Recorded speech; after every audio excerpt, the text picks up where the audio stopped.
Comprar una casa es un momento de gran satisfacción, de alegría y de sentimiento de realización en la vida de todos nosotros. No obstante, hay algunas cosas que debes saber para que este momento tan importante salga bien y no te arrepientas. Y es que hace no mucho salió un estudio en Estados Unidos donde se afirmaba que el 72% de la gente que había comprado una vivienda en los últimos 2 años tenía algunos remordimientos en el proceso de la misma. Un 30% afirmaban que habían pagado demasiado dinero por la vivienda. Otro 30% afirmaba que se habían precipitado demasiado eligiendo la vivienda concreta por miedo a que se la quitasen otras personas. Y un 26% afirmaba que se arrepentían del todo porque realmente no necesitaban comprar una vivienda y podrían haber seguido de alquiler. Por tanto, en este vídeo vamos a ver 8 errores que debes evitar en el proceso de comprar una vivienda para que tú, cuando por fin te la puedas comprar, realmente estés satisfecho y feliz de por vida con tu compra. Y es que imagínate el estrés de haber estado ahorrando tanto tiempo para poder dar el down payment o la entrada, conseguir cerrar la casa que crees que es la de tus sueños y arrepentirte solo unos meses o años después. Como esto no es lo que queremos,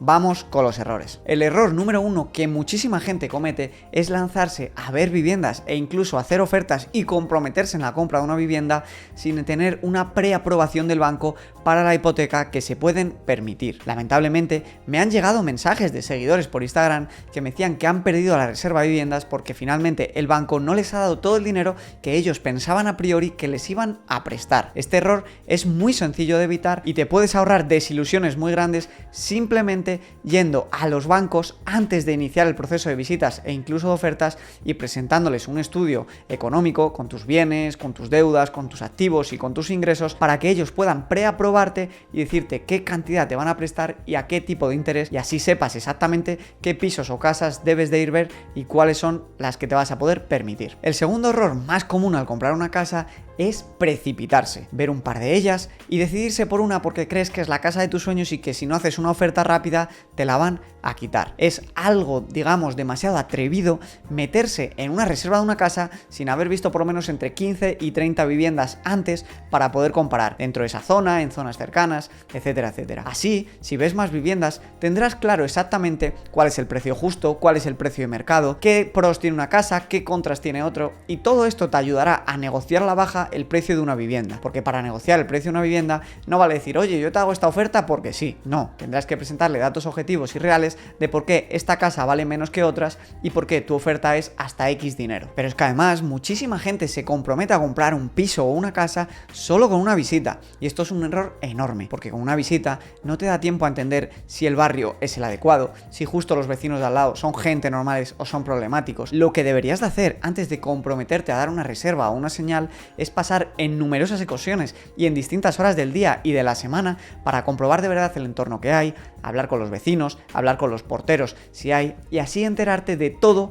antes de haberte comprometido financieramente y llevarte luego una desagradable sorpresa como a veces pasa con los vecinos. El tercer error que la mayoría de gente comete, y este es muy grave, es no tener en cuenta el total de costes que vas a tener que asumir al pasar de ser inquilino a propietario. Muchísima gente dice, no, es que la hipoteca va a ser como el alquiler, por tanto mejor me compro una casa, y no tienen en cuenta que el coste de la hipoteca es solo uno de los costes que vas a tener que asumir. También tendrás que tener que asumir los impuestos de basura, los impuestos municipales, los impuestos estatales a la vivienda, el seguro de vida, el seguro de hogar y un montón de costes más como los costes de la comunidad de propietarios, o incluso un pequeño porcentaje de gastos de mantenimiento que tendrás que asignar al mes, que suelen ser del 0,5 o 1% anual del valor de la vivienda, y que tú como propietario tendrás que incluir en tu presupuesto porque a medida que la casa se va deteriorando la tendrás que ir manteniendo, y que cuando eres inquilino y estás de alquiler simplemente te vas a otra vivienda o el propietario debe de hacer esas reformas y arreglos por ti. Por tanto, una regla importante para evitar sustos es calcular el total de todos estos costes, y digo de todos los productos que te hagan contratar asociados con la hipoteca, todos los impuestos, todas las tasas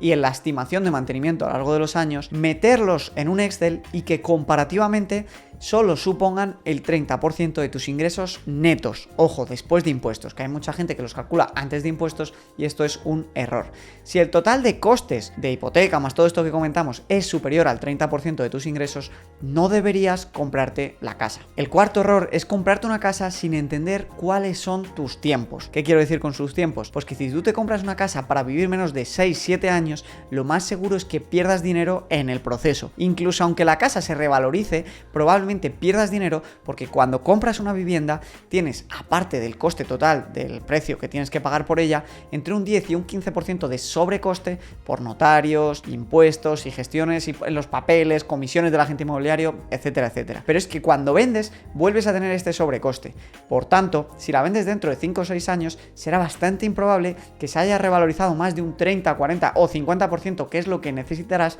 para no perder dinero en el proceso. Esto es así porque aunque se revalorizase un 20%, tú tendrías pérdidas al venderla por los costes de transacción de la compra, la venta y una posterior compra de una vivienda distinta o nueva. Pero es que además, si miras en los cuadros de amortización, y esto es algo que casi nadie hace y que casi nadie conoce, los 10 primeros años en los que estás pagando hipoteca, la inmensa mayoría de tu capital va destinado simplemente a intereses. Esto es tanto así que, por ejemplo, en una hipoteca de 400.000 euros al 4%, que son como los tipos están ahora, el primer año 2 de cada 3 euros van destinados a pagar intereses y no a amortizar capital, por lo que los primeros años apenas estás bajando la deuda, solo estás pagando intereses. Por tanto, si te ves forzado a vender la vivienda al poco de comprarla a los pocos años, apenas habrás bajado tu deuda y lo poco que se haya revalorizado, si es que se ha revalorizado, se te verá difuminado por los costes de transacciones. Aquí en pantalla tienes un cuadro de amortización de una hipoteca tipo, por ejemplo, de 400.000 euros al 4%. Ves que en el primer año, en 2023,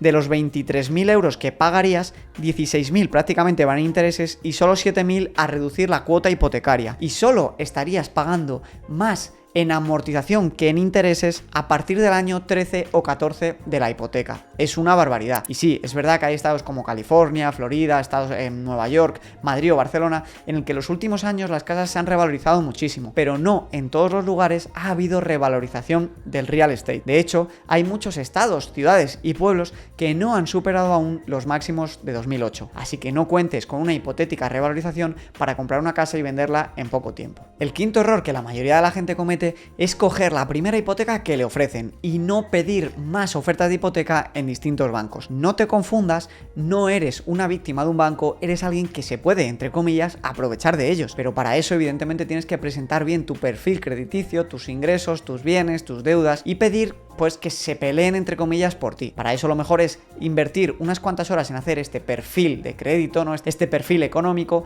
y solicitar que te presenten ofertas de hipoteca a todos los bancos que conozcas. Puedes incluso también apoyarte de brokers online y utilizar estas ofertas para negociar entre los unos y los otros y conseguir la mejor. Y la mejor no solo en términos del propio préstamo hipotecario, sino también de las condiciones aparejadas, de cuántos seguros te obligan a contratar, de cuántas tarjetas de crédito, etcétera, etcétera. Poner todo eso en un Excel y quedarte con la que mejor se adapte a tus necesidades. El sexto error es estirar demasiado el chicle. ¿Y qué quiero decir con esto? Pues que hay personas que, como no pueden ahorrar rápidamente el down payment o la entrada necesaria del 20%, piden préstamos personales a familiares, a empresas de crédito, para intentar conseguir pues el 20% restante y conseguir una financiación del 100%. Lo que realmente pasa en estos casos son dos cosas. En primer lugar, el pago mensual de la hipoteca se te va a disparar, porque es muy difícil que hipotecándote al 100% tu préstamo, tu total de préstamos, no supere este 30% de ingresos netos que comentábamos. Pero es que además, si vienen mal dadas, como ha pasado muchísimas veces en la historia,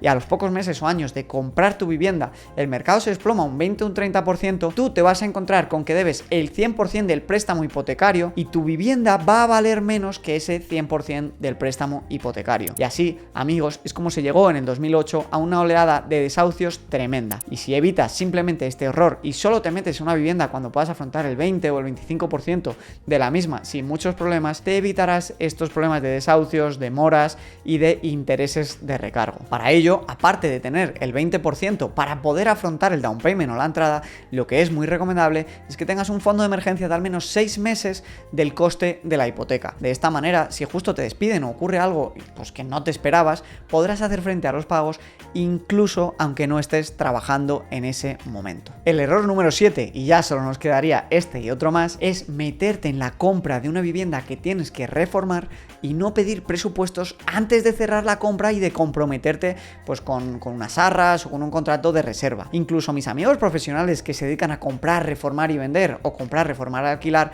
me han afirmado que casi todas las reformas en las que se meten, incluso con docenas de ellas a las espaldas, se les van un 20, 30 o 40% de precio. Con esto lo que te quiero decir es que si tú ya vas justo para comprarte una casa y encima tienes que reformarla, te asegures antes de comprometerte a comprar la casa y pidas varios presupuestos, de 3 a 4 presupuestos de albañiles y constructores de confianza para entender bien el coste total de la operación antes de cerrarlo y no cerrar la compra que luego te den los presupuestos de la reserva, de la reforma y te asustes. Por tanto, asegúrate, por favor, si vas a comprar una casa para reformar, de tener presupuestos antes de comprometerte a comprarla. Y por último, el error número 8 es comprar una vivienda solo porque crees que alquilar es tirar el dinero. Sobre esto tengo un vídeo completo en YouTube hablando de ello, de por qué no siempre es así y no siempre interesa comprar una vivienda. Te recomiendo que si te está pareciendo útil el vídeo, cuando acabes te lo veas. Pero en definitiva, el resumen de esto es que a veces comprar es más inteligente que alquilar,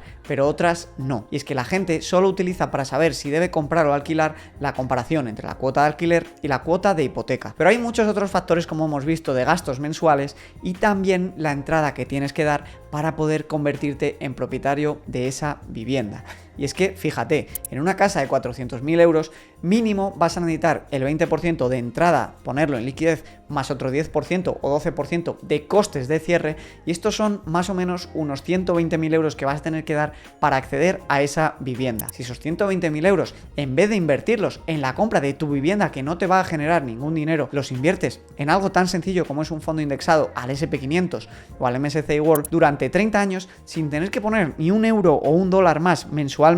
se convertirían prácticamente en 2.400.000 euros. Y sí, ahora mucha gente me dice, pero Javi, al cabo de esos 30 años tú tienes que estar pagando el alquiler mes a mes y también seguir pagándolo después de los 30 años, mientras que con la vivienda a los 30 años terminas de pagar la hipoteca y ya no tienes que pagar alquiler el resto de tu vida. Y esto es verdad. Pero, igual que tienes que pagar alquiler mientras los 30 años que tus 120.000 euros se convierten en estos 2.400.000, también tienes que pagar la cuota de la hipoteca. Y ya has visto la cantidad de 120 a 2.400.000, podrías simplemente vender 600, 700, 800.000 euros de estos 2.400.000, comprarte una casa libre de cargas, sin hipotecas, y tener pues 1 millón y pico invertido, más la casa en propiedad sin deudas al cabo de esos 30 años. Con esto, no te quiero decir ni que invertir sea la mejor opción en fondos indexados, ni que comprar sea mala opción. Lo mejor es que cada uno eche sus números y vea si le interesa. Si tú haces la checklist que hemos visto aquí de estos 8 errores y aún así los números te siguen dando que es mejor comprar,